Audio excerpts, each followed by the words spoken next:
modo di seguire, ma ha diciamo, una lettera aperta di Rolli Marchi proprio sul mio giornale, cioè non sul mio giornale, sul giornale al quale collaboro, cioè il Gazzettino. Lo stesso assessore ha dato una risposta un po' risentita e piccata in occasione di un galà del basket veneto, quindi poi dipende sempre un po' dai punti di vista. Vediamo se effettivamente questo palabasket vedrà la luce e che funzionalità potrà avere. Allora, tornando invece a noi, passerei la parola a Claudio Rebellato e a John Rompicai, chiedendo a entrambi un aneddoto particolare su cos'era allenare in Virtus e cos'era allenare ovviamente al Petrarca, e a Leopoldo Carraro poi anche un ricordo appunto di Claudio, perché poi diciamo che ha incrociato per lungo tempo anche la loro carriera da direttore sportivo e da allenatore anche a Limeo. Tanto grazie del premio e grazie a voi che siete tutti quanti qua. Allenare la Virtus per me è stata una cosa molto particolare, perché arrivando da Cittadella ho trovato il mitico Parpaiola, con cui avevo fatto i corsi qui a Padova, che mi ha domandato se volevo fare il vice alla Virtus. Io ho accettato di buon grado e c'era Ibreo Carnecini che allenava e ho cominciato a far parte della Virtus.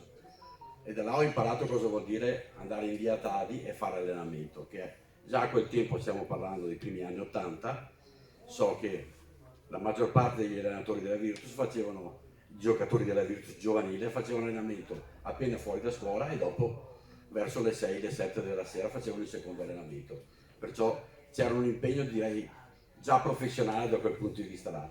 Io ho fatto 6 anni alla Virtus e ho vissuto il passaggio tra la Virtus, chiamiamola Duomo, e la Virtus di Bernardi, quando c'è stata la fusione tra le due società, dove ho avuto la soddisfazione più importante, perché se non ricordo male la Virtus Padova ha ripreso ad andare alle finali giovanili con la squadra di juniors dei vari Cantarello, Sanevivo e via dicendo. La Virtus è un marchio che ti porti dentro, basta, non ho altro da dire.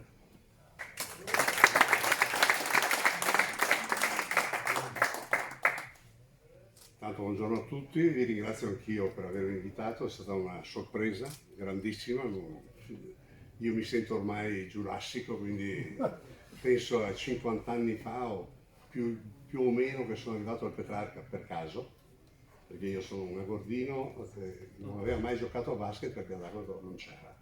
Quindi giocavo a scuola, mi piaceva il basket, sono arrivato per caso al Petrarca e Fabiano mi ha detto: ma perché non ti fermi? E casualmente avevo una tessera di allenatore.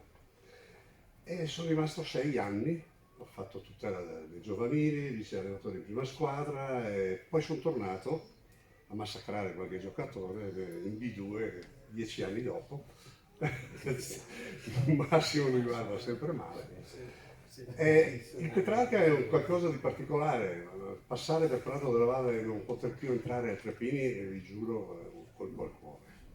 Petrarca è sempre stato, quegli anni che sono arrivato lì, era il simbolo dello sport a Padova, era il simbolo di coesione, c'erano tantissime persone, ho avuto la fortuna di conoscere e di lavorare con tantissime persone, allenatori, dirigenti, giocatori, grandi giocatori. Gigi, Peroni, per me. Se noi esageriamo. No, eri un mito, anche se in giro lui non lo vuole ammettere, ma vi ricordo questo piccolo aneddoto che ricordavo prima con lui. Ero a Pesaro una volta e il grande Sante Rossi, qualcuno se lo ricorda, pivot del Pesaro, mi disse: ah, sei di Padova, quando ritorni salutami Chirurghi. Non ha detto Peroni. Non ha detto Peroni, ma i gomiti di Peroni erano conosciuti in tutta Italia. Grazie ancora. Ultimo, non ultimo, abbiamo aperto appunto con Nicola Pauletto, che ha allenato in tutte e due le società. C'è anche chi lo aveva fatto ovviamente qualche anno prima, cioè Carlo Vigato, che ha allenato nel settore giovanile di Virtus, nel settore giovanile di Petrarca, e inviterei Don Alberico Alfonsi a dargli il riconoscimento. Allora Carlo, ovviamente la domanda è: che differenze c'erano tra allenare da una parte e dall'altra?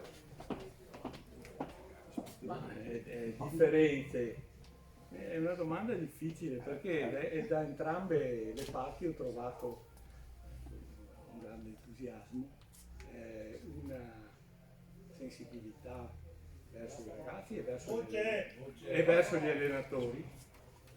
Ma io qui volevo fare un'altra riflessione.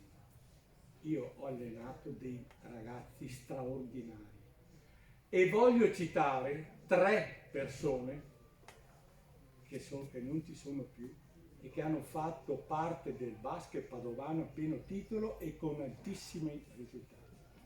Uno era Giorgio Frescura, un giocatore che sicuramente sarebbe arrivato in nazionale, che purtroppo non si ammalava così giovane. E poi Massimo Mazzetto. Anche lui è stato mio allievo, grandi prospettive e grande sfortuna. Poi volevo ricordare Mario Sanadigo.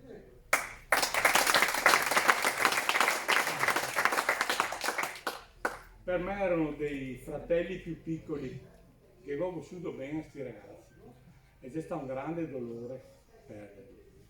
E poi volevo ricordare alla fine il coach dei coach che è stato Paolo Tartanucci. Allora noi non avevamo internet con tutti gli schemi eccetera.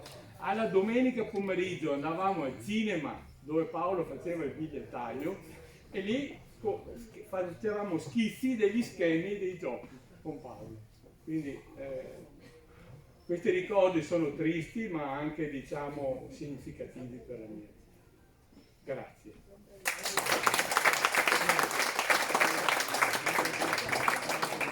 Allora, ringraziando Carlo per questo bel ricordo, perché poi ovviamente la storia va avanti, è bello segnalare che alla seconda giornata del campionato di Serie B ci sarà la partita Viola-Reggio Calabria-Petrarca e speriamo che possa essere proprio nel nome di Massimo Mazzetto un incontro e un ricordo tra 2 società che peraltro già collaborano appunto nel suo ricordo.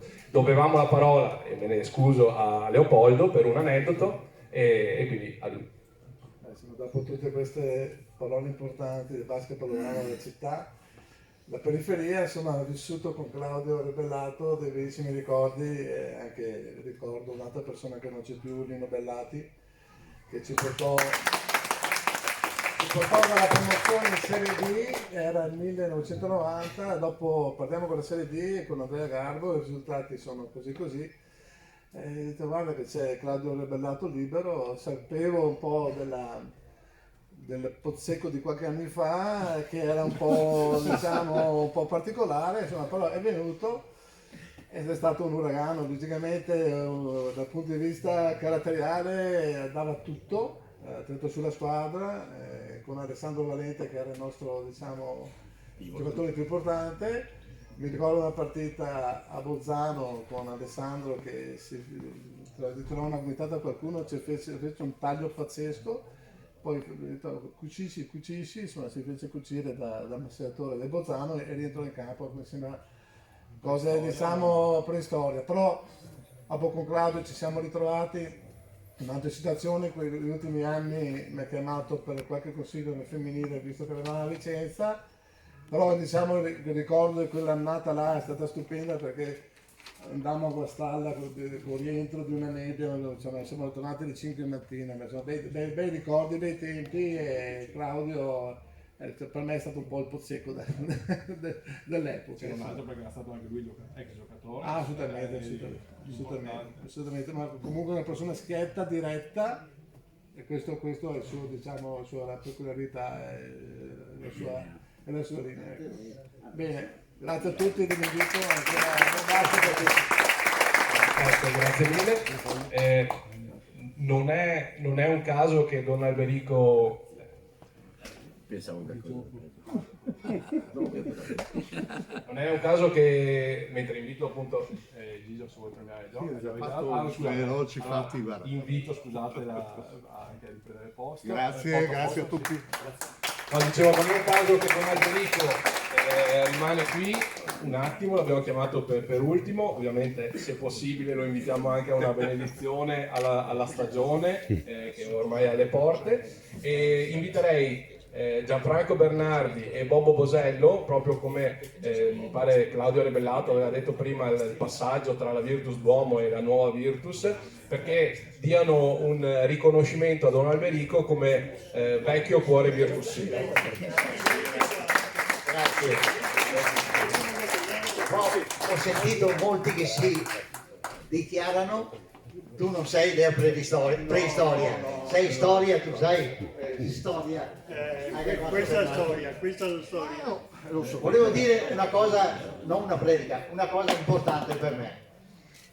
Io sono stato, Carlo Vigato poco fa ha detto, ti eri un prete particolare, più un tifoso, talvolta anche accanito, qualche volta fuori di testa, perché mi è piaciuto moltissimo colui che ha parlato poco fa, che adesso non ricordo il nome, che allena, fa mini basket al Petrarca, perché ha detto delle cose che avrebbe potuto dirle un prete anche, cioè le emozioni, il cuore, l'anima, la vita, cioè veramente nelle palestre, nello sport, nelle attività che voi fate si trasmette, se si vuole naturalmente, amicizia profonda, e per me l'amicizia non è solo un valore umano, ma è un valore cristiano, profondo, vero, importante. Caspita, oltre alla famiglia che voi avete, qua oggi si è sentito, nonostante si è di una squadra o dell'altra,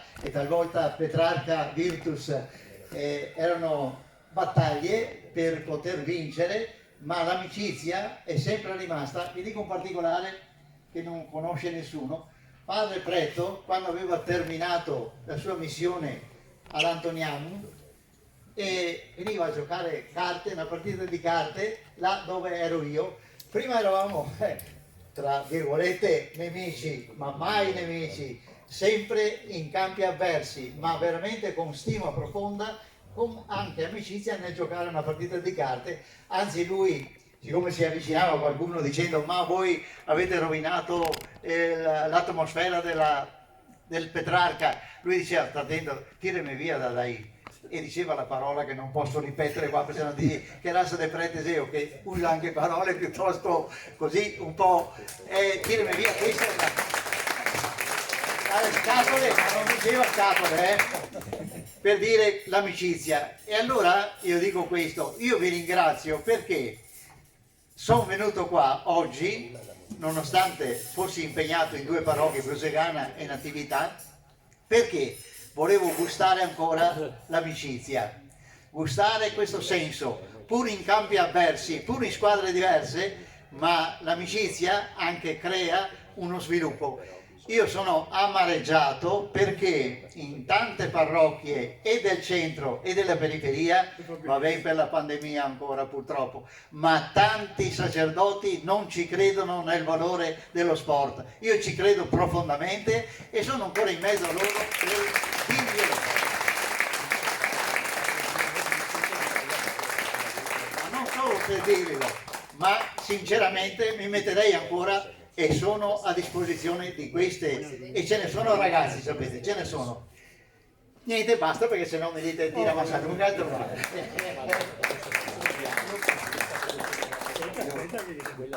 Che diamo subito il Grazie, premio. grazie, Volevamo grazie. Ma dobbiamo anche spiegare perché effettivamente questo premio. Ah beh, è Allora, importantissimo. la Virtus Duomo, che è nata in una stanza come questa, che ci si allenava, c'erano i 2 paperini, c'era Tottolo, c'era Basso, Certo. Caporale, Di chi era Basso? Di chi era Basso? c'è Luigi Basso, che è morto anche da poco, professore qui al... Famoso professore, Sì. famoso Io professore che mi sento amico. E di Padova. abbiamo cominciato in quello stanzone e lui ha cominciato a guardarci con un po' di curiosità, poi ha visto che abbiamo cominciato a vincere, ci ha preso gusto, perché questo per gli arbitri era, insomma, io sono sempre stato un rompiballe per gli arbitri, ma Io di più. lui si metteva, no, quando c'è stata la palestra sulla passerella e dovevano fare come le forche caudine, passargli sotto. Lui ha detto che non vuole ricordare quello che ha detto Padre Preto, io non voglio ricordare quello che ha fatto lui. Addirittura sul corridoio ha messo tutte le foto di un arbitro che non voleva, con scritto questo qui non deve entrare. Dopo si lamentava dicendo che ero io un Vero, vero, tutto vero. E però Hai avuto un buon maestro? sì. E lì abbiamo cominciato un po' a vincere, ci è entusiasmato, poi Duso, che spesso ci dimentichiamo la figura di Francesco che è stata fondamentale, e ripeto ancora lui che ha rotto l'anima fin tanto che Monsignor Gamba si è deciso a fare la palestra. E lì allora è cominciata la storia della Virtus Duomo, poi è arrivato Franco, quindi lui viene dopo, nonostante che sia più vecchio, ma arriva dopo. Però. Ha una piccola protesta da parte Tieni di presente persone. che la palestra non si pagava niente. Allora. Lo L'hanno so, fatta sì. per la pallacanestro. Sì. E poi a un certo punto io ho cominciato a dare mi avanzava qualche soldo, lo davo alla parrocchia. A un certo punto mi hanno obbligato un tanto al mese, assolutamente. E ha visto che... Sono stato 3 mesi che non avevo possibilità e mi hanno mandato gli avvocati. E allora ho parlato con lui che è andato a protestare, si è preso un sacco di parole perché eravamo... Questa è la curia di adesso, quando c'era lui non era così. Scusate se mi sono scordato. No, ha ragione. Lui è stato il nostro parafulmine in questo senso, perché poi, quando c'è stato bisogno, per arrivare anche alla Virtus, andare all'Arcella e andare avanti, bisognava che qualcuno andasse in assessorato, ma doveva avere quelle entrate giuste. E lui trovava sempre la via. Quindi lui è stato proprio fondamentale per poi La gli Virtus altri è lui. portassero avanti. Quindi Grazie a tutti voi. anche una protesta a livello personale perché statistica. Qui prima hanno citato allenatori che hanno allenato da tutte e due le parti. Mi permetto di ricordare che nel 1965, 66, 67, ecco, io ho allenato al Petrarca e poi ho allenato la Virtus, quindi aspettava a me. Grazie a tutti voi, grazie a tutti voi. Ma Rolli si è già preso l'impegno che questa non sarà l'ultima edizione degli Oscar del basket padovano, per cui ci saranno sicuramente altre occasioni. Come dice Franco, i premi sono sempre pericolosi perché è meglio darli alla memoria. Finché siamo qua non vogliamo premi. No. Tanti anni fa giocava a basket. Tanti anni fa giocava a basket un ragazzo, un tracagnotto, un bestione, e veniva da Este. E sto bestione veniva da Este, solamente che qualcuno gli avrebbe detto o giochi a basket o fai l'arbitro. Noi abbiamo il piacere di avere Tiziano Zancanella, che lo portiamo qui, che è diventato uno dei più grandi arbitri, posso dirlo, al mondo. Dico uno perché bisogna essere... E io ricordo che c'è stata una partita al Vignasego Pro Pace, Anche il derby, dove, no vabbè, quelle sono cose tue, per questa mi ha toccato, io ero in panchina e c'è stato un fallo che nessuno ha visto e tutti arbitro, però eravamo intimoriti perché c'era Zancanella, contenti perché un arbitro di Serie A è venuto a fare la Serie D o promozione, adesso non mi ricordo, quindi veniva, correva come un matto anche se era un arbitro di Serie A e tutti arbitro non ha fatto niente. Lui con la massima tranquillità passa davanti alla panchina e ha detto chiedi al numero 9 cosa ha fatto. Vabbè, dopo time out, ma cosa ha detto fare? Che guardava uno spintone, questo qua non ha mica visto l'arbitro. Cioè per dire che il personaggio tranquillo non ha dato tecnico, non era isterico, era proprio professionista sotto ogni punto di vista. E sono contento di aver ricordato sta roba qua. Vorrei chiamare il presidente della FIP di Padova a premiare il nostro grande Tiziano. Lorenz diceva uno dei più grandi arbitri italiani, ovviamente, io mi permetto di dire il più grande, 450 partite arbitrate in Serie A, 230 internazionali, un mondiale, un'Olimpiade. Flores ricordava un aneddoto ovviamente di un campionato regionale, ricordiamo che è anche l'arbitro del fischio sul tiro da 4 punti che ha deciso uno scudetto per Basket City, fallo di Dominic Wilkins su Sasha Danilovic. E quindi la domanda, ovviamente poi sentiamo anche se ha piacere di parlare d'altro, però la domanda d'obbligo è questa: un arbitro d'oggi, oppure lui a suo tempo, con gli aiuti di VAR piuttosto che instant replay e così, abbiamo visto anche il fallo purtroppo che è costato il tecnico, che non è andato a rivedere l'arbitro della partita Italia-Francia, è un aiuto o è una preoccupazione in più? Buonasera, anzi buongiorno a tutti intanto e grazie, e ho un immenso piacere di aver ricevuto questo premio, soprattutto dell'invito. È una cosa che mi inorgoglisce e che accetto con estrema gioia. Poi mi ha fatto piacere, prima di parlare di questa cosa, di rivedere tantissime facce che era da tanto tempo che non vedevo a causa di un mio volontario allontanamento un attimo dal mondo del basket per 1000 motivi anche fisici.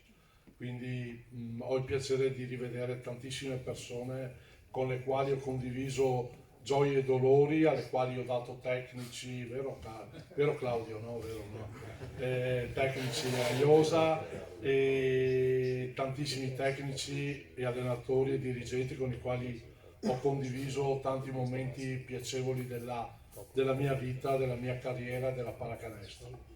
Per quanto riguarda ho seguito i campionati europei che si sono appena svolti e devo dire sinceramente, quando arbitravo io ho avuto la sfortuna di arbitrare in triplo solamente un anno oppure massimo 2 anni, e devo dire sinceramente che non mi piaceva molto il triplo perché non ti faceva più correre, avevi meno responsabilità.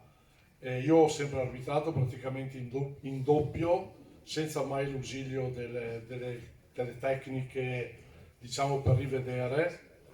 Probabilmente avrei voluto rivedere quel famoso fallo che ho fischiato, ma è una cosa che vedendolo e rivedendolo lo rifarei, perché è una sensazione che ti viene nel momento in cui sei in campo. Mancavano pochi minuti alla fine della partita, lì poi è andata come è andata, la squadra che ha perso l'ha persa perché ha voluto perderla, perché la partita poi rivedendola avrebbe potuto vincerla 1000 volte, ma poi l'ha persa. Devo dire sinceramente, in merito a quello che ha detto prima lui, è una cosa che mi ha sempre fatto piacere, anche se io ero, diciamo, un arbitro nazionale, diciamo di Serie A o nazionale, non importa, la Serie B, ho sempre accettato con piacere tutte le designazioni che mi venivano date anche a livello di promozione e soprattutto anche a livello junior, quando andavo ad arbitrare al Petrarca, alla Virtus, con dei ragazzi giovani, proprio per far capire ai ragazzi giovani che puoi arrivare in alto quanto vuoi, ma devi sempre ricordarti da dove vieni, dal marciapiede. Mi diceva un grande istruttore mio, Nini Ardito, ricordati sempre da che marciapiedi vieni. Quindi non ci deve mai essere la boria e soprattutto bisogna sempre ricordarsi ed aiutare i più giovani e soprattutto dare l'esempio. Lui diceva che correvo come un matto, è vero, correvo anche ad arbitrare la promozione, la prima divisione e i ragazzini. Correvo perché dovevo dimostrare ai ragazzini più giovani come si deve arbitrare, anche se sei arrivato a un certo punto. Ho avuto fortuna, ho avuto molta fortuna, il basket mi ha dato tanto, devo ringraziare la pallacanestro tutta, a partire dalla mia città di origine che è Este, dove ho giocato per tantissimi anni, a cominciare da 12 anni, e Carlo Vigato credo se lo ricordi bene, quando io, investito in Borghese, andavo alle 8 di sera, perché abitavo lì vicino, alla famosa palestra di San Francesco, te lo ricordi? Ok. Quando andavo a giocare, che loro si allenavano, io andavo a giocare perché volevo giocare a basket. Poi ho avuto la fortuna di incontrare tantissimi di voi, ho avuto la fortuna di arbitrare la semifinale olimpica a Sydney tra Stati Uniti e Lituania, che poi si è rivelata la vera finale. Ho avuto la fortuna di arbitrare in Canada i mondiali, ho avuto la fortuna di arbitrare quel famoso derby, ma di derby ne ho arbitrati tanti anche a Padova, tra Virtus e Petrarca, sia a livello di prima squadra, sia a livello di juniores. Comunque devo dire grazie da Este a Padova, al basket e a tutto il mondo del basket in particolare. Per quanto riguarda l'uso della tecnologia, sinceramente io ho visto le partite, non mi piace assolutamente il fatto che ogni 3x2 gli arbitri devono andare a decidere, vediamo se questo è un fallo antisportivo, non è un fallo antisportivo, vediamo cosa è successo, cosa non è successo. Io credo che sei in campo per arbitrare, ti devi prendere la responsabilità e devi avere la personalità per giudicare bene il meglio che puoi, ma devi avere la personalità e metterci la faccia, non andare a decidere perché non voglio prendermi la briga o la personalità e dire no, quello è antisportivo e sono sicuro che è antisportivo. Io sono convinto assolutamente di questo. Innanzitutto limita e blocca un movimento della squadra che gli allenatori tengono molto a fluidificare il gioco e non a fermarsi. Fermarsi per 30 secondi, 1 minuto, 2 minuti, 3 minuti, decidere se quello era antisportivo, non era antisportivo, se quello era fallo di blocco, non era fallo di blocco. Sinceramente non mi ha entusiasmato a vederlo in televisione.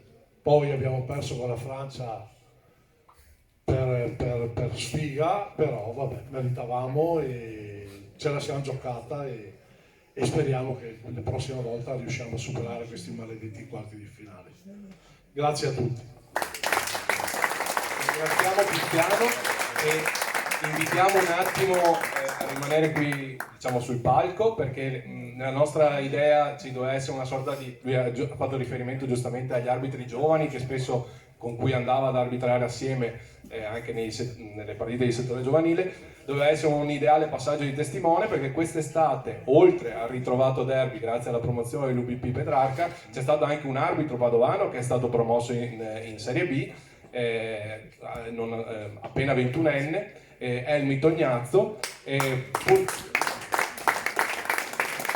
Purtroppo per impegni universitari non può essere presente, quindi inviterei a ritirare dalle mani di Tiziano, appunto, questo ideale passaggio di testimone, Lamberto Morello come amico e come consigliere federale della regione.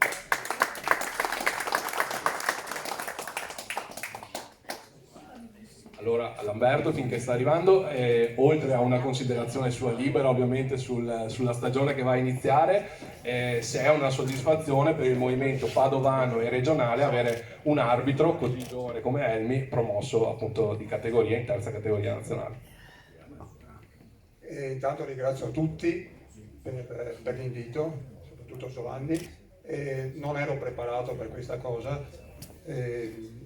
Allora, parlare di Elmi Tognazzo. Elmi Tognazzo, forse anche Tiziano lo conosce, è sempre stato avanti, nel senso molto maturo rispetto all'età che aveva, e in campo si vedeva.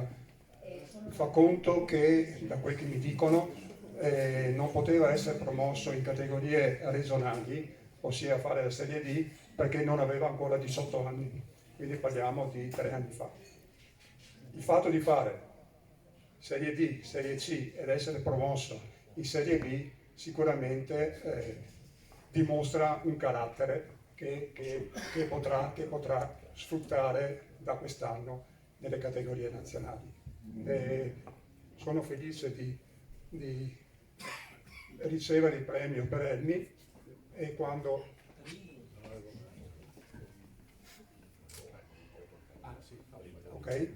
e appena avremo l'occasione di vederlo, penso anche, non so se sia domani, che si trovano a Padova per il raduno degli arbitri provinciali, magari glielo porto e così gli facciamo un po' di festa. Sulla stagione è una stagione particolare questa, parliamo a livello regionale.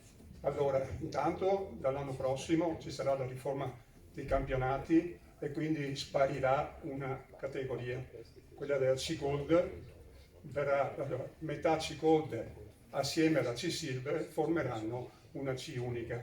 Questo creerà un po' di problemi per quelli che faranno la C-Gold quest'anno, per arrivare a fare la famosa B1 B2, che non si chiamerà così, si chiamerà Serie B e B interregionale, dove praticamente allargheranno la parte superiore della C-Gold, la conglomereranno con altre province, con altre regioni, che per noi cambia poco perché comunque a livello regionale già la C-Gold è a livello triveneto, si aggiungerà forse una parte di Lombardia e una parte di Emilia. Questo vedremo, insomma, è un anno particolare, importante andare in campo a vincere, dopo sarà quel che sarà. Comunque cerchiamo di lavorare bene, soprattutto per i giovani che crescano e anche per gli arbitri che comunque devono maturare. Chiediamo a Lamberto un attimo di rimanere sul palco, appunto, perché sarà lui adesso a premiare. E ovviamente non c'è basket se non c'è il mini basket. Mini basket che è la fondamenta della pallacanestro, perché gli istruttori, grandissime persone, danno inizio al percorso sportivo e anche umano soprattutto, questa è l'importanza. Quindi chiamerei Andrea De Franceschi, che è ha uno storico impegno a livello mini basket, è responsabile mini basket anche del regionale, e la Gaia Bianzale, che ha dato molto. La Gaia è impegnata a livello mini basket con noi adesso a Tropazio, ma l'ha fatto anche in altre società come il BAM. Passo la parola a Andrea, poi chiediamo. Allora Andrea, giustamente quando gli ho comunicato del premio, giustamente fa: ma in questi casi sembrano sempre premi un po' alla memoria. Invece no, noi lo vogliamo bello attivo come attualmente, però certo di cose ne ha fatte, perché ricordiamo che è dal 79 tesserato al Petrarca in varie vesti, anche se prima, non vorrei sbagliarmi, anche lui aveva avuto un'esperienza in Virtus.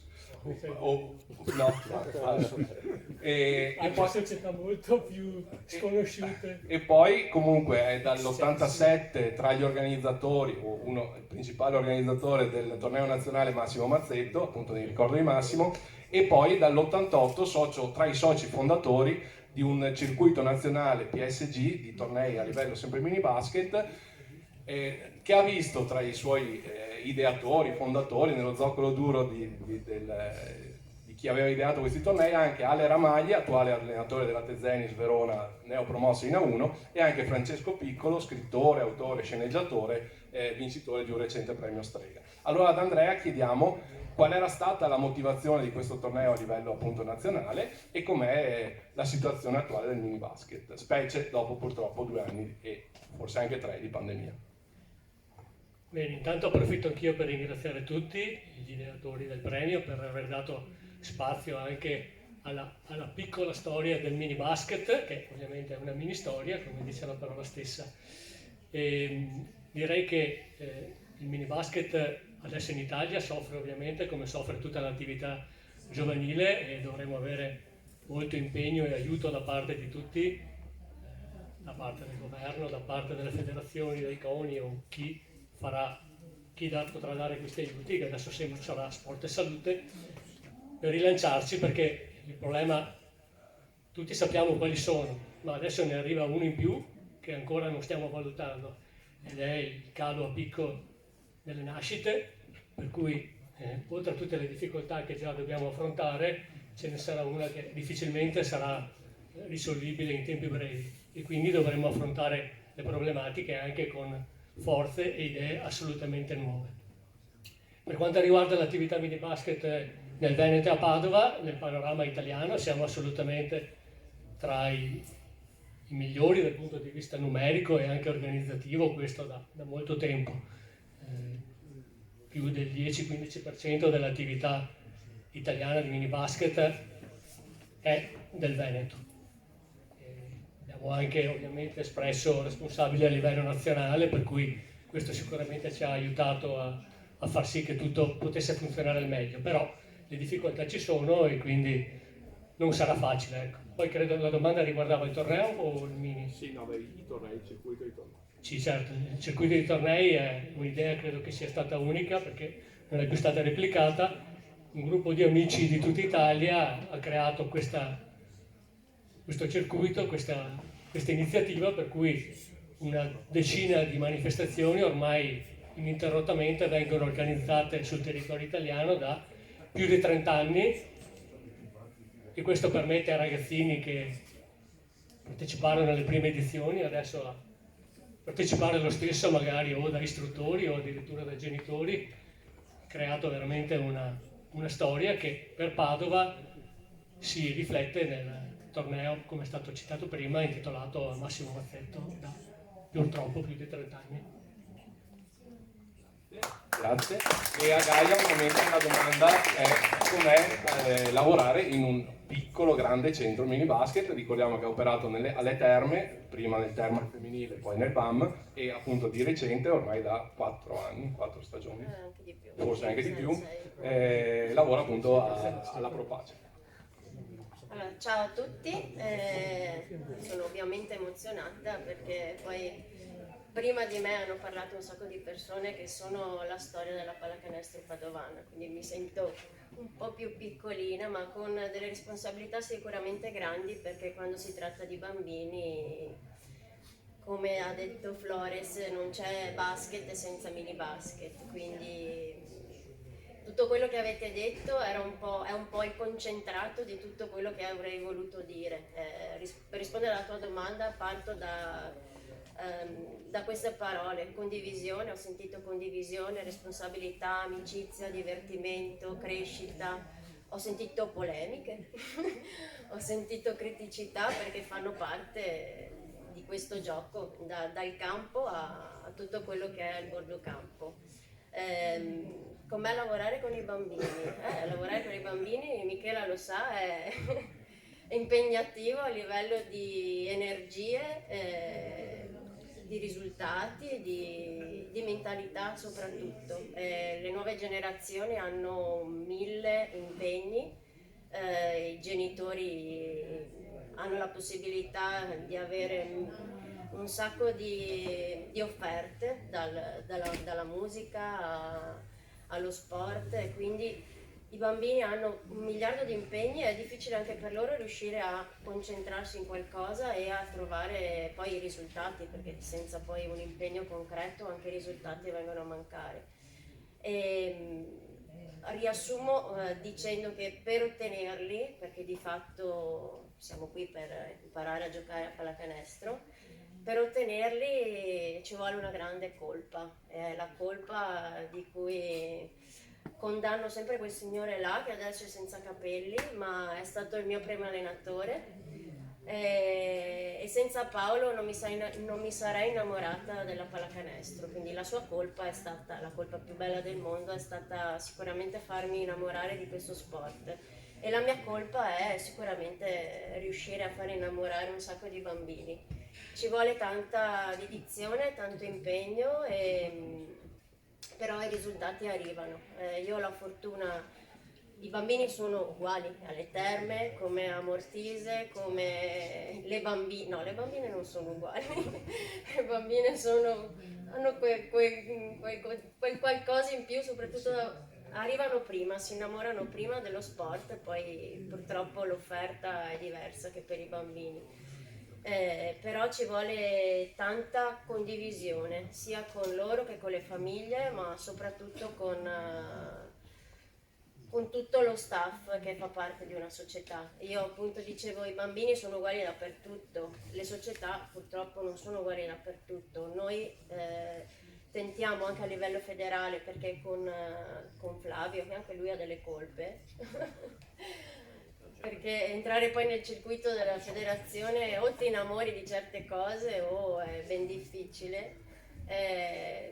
Sicuramente la collaborazione e la condivisione di ideali è necessaria, e senza quello ai bambini non riusciamo ad arrivare. Non so se ho detto tutto, forse sì, forse no, e comunque il mio premio è sicuramente condiviso con tutte le persone che oggi anche magari non ci sono, sia nelle società dove ho lavorato, sia in federazione. Nelle società ho anche il mio presidente a fianco, sembra una roba costruita. Sicuramente senza le persone, che siete tutti voi, siamo tutti noi, anche i bambini non riuscirebbero nell'intento di diventare grandi, quindi grazie a tutti.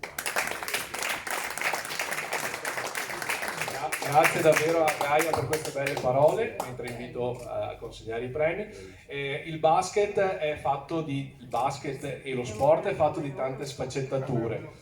Noi qui idealmente abbiamo voluto coinvolgere quello che è a fianco al basket, perché è altrettanto importante, e quindi sono quelle cosiddette magari attività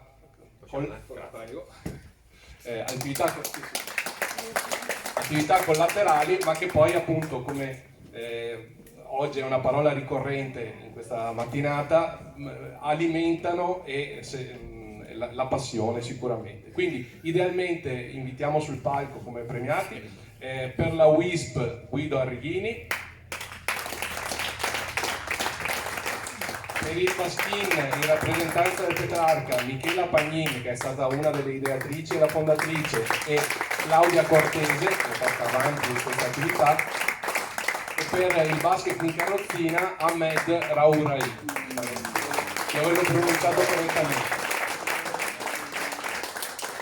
E inviterei a dare loro il riconoscimento Don Alberico per Guido Arrighini, Riccardo Andretta, detto Stampa delle Lupe, detto Stampa delle Lupe e del Millennium Basket ovviamente ad Ahmed, e Roberto Porcellini, consigliere del Cenacolo, assieme anche a Paola Marini, giusto per cercare di rispettare le quote rosa anche per Michela e Claudia. A Guido, che ricordiamo è da 55 anni nel basket e da 10 come presidente factotum, persona di riferimento della WISP, chiediamo appunto com'è l'attività in WISP. Buongiorno a tutti, è un piacere e grazie per questo premio che condivido assolutamente con il gruppo di lavoro di WISP Padova Pallacanestro, che festeggia quest'anno 10 anni di attività. Come ha detto Giovanni, la mia storia è lunga dagli anni 70 dall'Arcella, la prima squadra junior con Franco Bernardi, da Bobo Citran con l'Interspar Sarmeola, e a tutto quello che è successo in questi anni. Ho girato il basket un po' in tutte le salse, da giocatore, da dirigente, da allenatore, sono stato anche a Mestrino con i primi Raptors con Maurizio Benettollo, quindi è stata una lunga storia e continua a essere una lunga storia. Quest'anno festeggiamo 10 anni di WISP Pallacanestro, ente sportivo nazionale.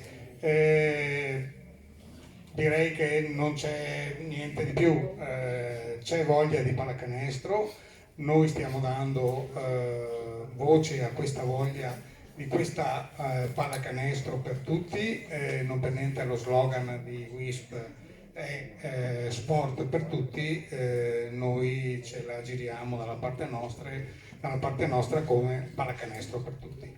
Grazie a tutti, io ringrazio principalmente i miei collaboratori, fra cui l'ultimo che da qualche anno che collabora con noi, che è anche lui uno storico e mitico arbitro, compagno di Tiziano Zalcanella, che è Marcello Reatto, che da qualche anno è con noi e ci aiuta moltissimo per insegnare sui campi di tutte le categorie cosa vuol dire stare in campo, fare l'arbitro e giocare la pallacanestro. Grazie a tutti. Grazie Guido, mentre passo la parola a Michela e a Claudia. A Michela, che ricordiamo è stata anche ideatrice e fondatrice del mini basket al Petrarca in Guizza, dove adesso ha la sede, diciamo, principale.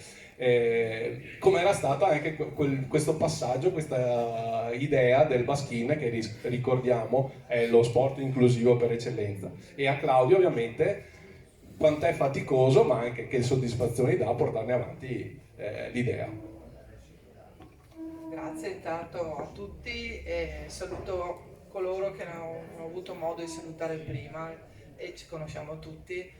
Anch'io mi rendo conto che gli anni passano e quindi conosco generazioni vecchie e sono un po', non dico a metà, un po' a un terzo della storia del basket padovano, si può dire.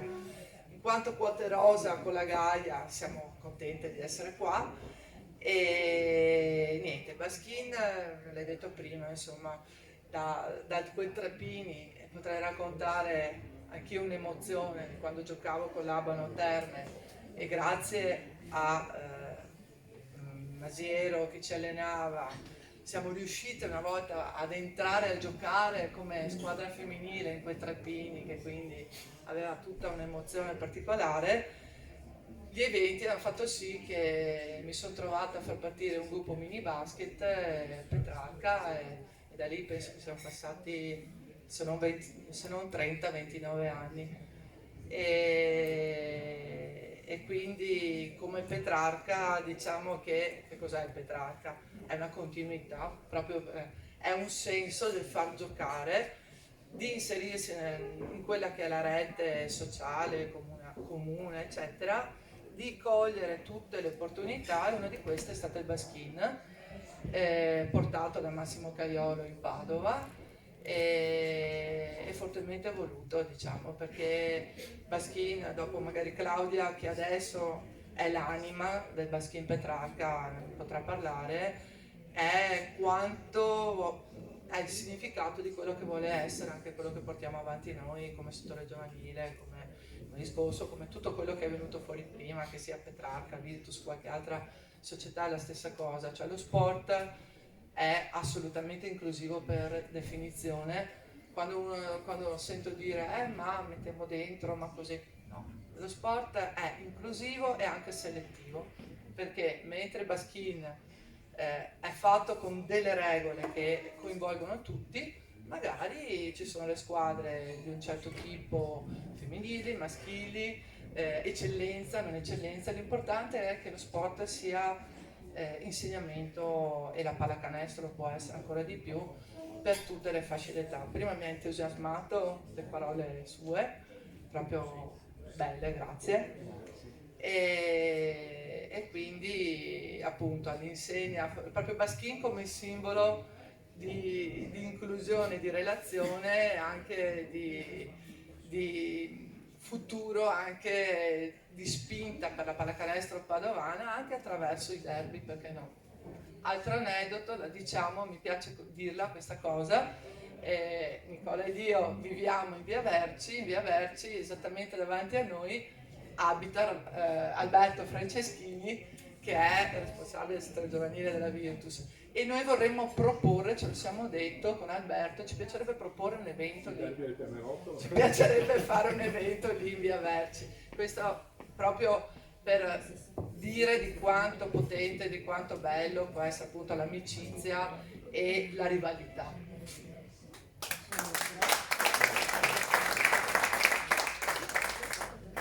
Allora io vi ringrazio per questo premio che è stato assolutamente inaspettato, avevo cestinato la mail nella spam addirittura e ringrazio Michela perché ha seguito il mio capriccio. Io ho voluto la squadra dopo aver visto giocare dei ragazzi a Campo San Piero ed è una cosa che mi sta dando tantissimo, perché il baskin è sport davvero, c'è un agonismo pazzesco, ma ci sono di quei legami, è qualcosa in più. Io ho giocato a basket, ho fatto altri sport nella mia vita, però devo dire che l'emozione che ti dà giocare con questi ragazzi che hanno una marcia in più, perché hanno indubbiamente una marcia in più, è qualcosa di spettacolare.